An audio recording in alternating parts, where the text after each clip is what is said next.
Merci Madame Piazza.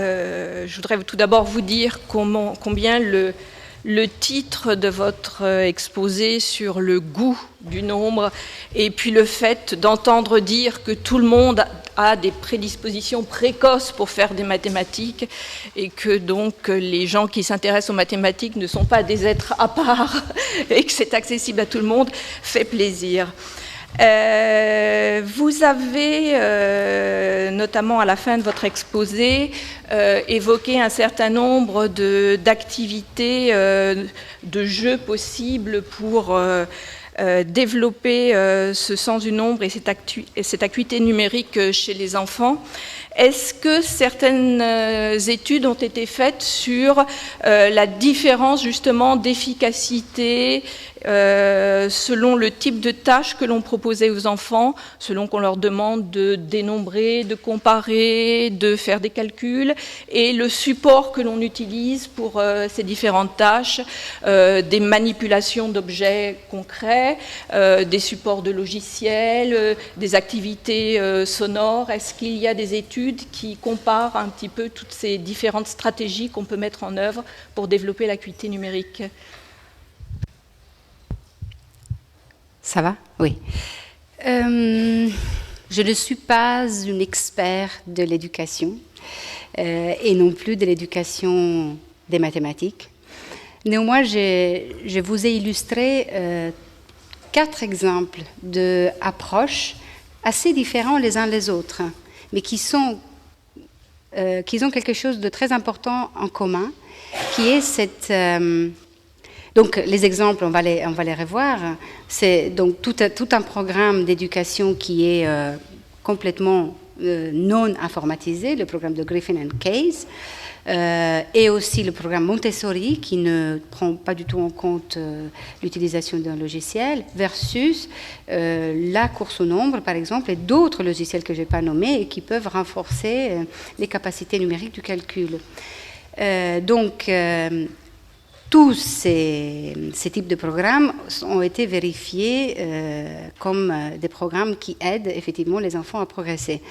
Donc je pense que, à ma connaissance, il n'y a pas une comparaison directe entre ces différents programmes, mais tous arrivent à aider les enfants. Et je pense que le point en commun, le plus crucial, c'est le fait d'utiliser toujours des supports concrets, toujours une représentation spatiale de nombres et toujours donc mettre en relation ces différents types de représentation du nombre qu'on peut avoir et qu'on peut combiner.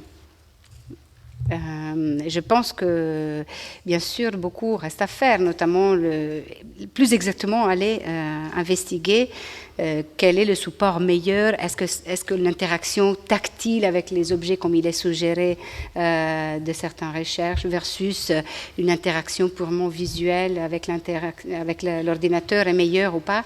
Ça, je pense que c'est une recherche qui reste à être faite. D'accord. Par ailleurs, vous nous avez parlé de l'effet de l'éducation sur les performances en calcul et du fait qu'il était souhaitable de combiner le travail intuitif avec des choses un peu plus formelles dans les débuts des apprentissages. Est-ce qu'il est possible de continuer à travailler ce sens intuitif du numérique, même lorsqu'on avance dans les apprentissages, par exemple quand on commence à aborder les nombres décimaux, les fractions, ou est-ce que là on tombe sur une autre difficulté Sûrement là on tombe sur une autre difficulté, mais je pense même au calcul simple, quand on passe à des calculs avec des gros nombres. Je pense que pour le moment, on va tout de suite vers des procédures de calcul posé que beaucoup de fois n'ont aucun sens pour les enfants. Tandis que essayer de leur rappeler toujours, de leur faire au début et à la fin du calcul posé, une estimation de ce que ça devrait être, la grandeur auquel les enfants s'attendent, ça devrait renforcer beaucoup la procédure du calcul elle-même, parce qu'ils vont savoir de quoi il s'agit, ils vont focaliser leur attention sur la quantité qu'ils sont en train de manipuler. Ce n'est pas que des petites nombres qu'il va falloir combiner avec des règles que je ne me souviens pas exactement comment on fait, et donc je me trompe. Donc déjà, dès le début, moi je partirais pour leur faire une estimation, et à la fin, une fois qu'ils ils ont produit un résultat, leur faire évaluer l'exactitude de leurs résultats, toujours avec comparaison, avec leurs estimations intuitives. Ça, je pense que pourrait être très utile et pourrait continuer tout le long du calcul, de l'apprentissage du calcul. D'accord. Alors oui, dans la salle, monsieur, vous voulez poser une question ?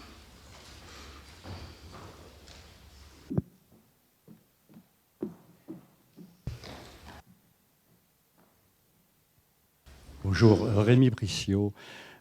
C'est pour introduire peut-être à l'atelier de demain. Je regrette vraiment que vous parliez de sens du nombre. Il faudrait parler de sens de la grandeur des collections. C'est la même zone cérébrale qui code la grandeur des collections, les longueurs, les durées, et on est incapable de distinguer les uns des autres. Alors, il me semble que si vous parliez de sens de la grandeur des collections, bon, le caractère inné d'une telle intuition, c'est tout à fait plausible, les enseignants le comprendraient, mais leur dire qu'il y a de manière innée ou chez le bébé de quelques semaines un sens du nombre, me semble les mettre sur une fausse piste, comme de parler d'acuité numérique. Le nombre, ça ne se voit pas. Le nombre, ça se conçoit. C'est une construction conceptuelle. Et de ce côté-là, je crois qu'il faut rester très piagétien. Et un grand nombre de travaux de psychologie cognitive, d'ailleurs, aujourd'hui, parmi les plus récents, vont plutôt dans ce sens-là. Donc, de la même manière, je crois qu'il faut alerter les pédagogues francophones sur le fait que, très vraisemblablement, l'effondrement des performances en calcul, il résulte de l'importation, en 1986, de pratiques pédagogiques qu'il n'y avait pas en France, telles que la grande course de Sigler. C'est-à-dire jeu de déplacement sur une file numérotée. Ça, avant 1986, vous pouvez prendre n'importe quel manuel de CP, il n'y avait pas ce genre d'activité. Depuis que ce genre d'activité a été importé dans l'école française, on observe un écroulement des performances en calcul, et quelque part ça s'explique. D'accord, je peux répondre ? Oui. Super. Alors, j'ai deux parties de ma réponse.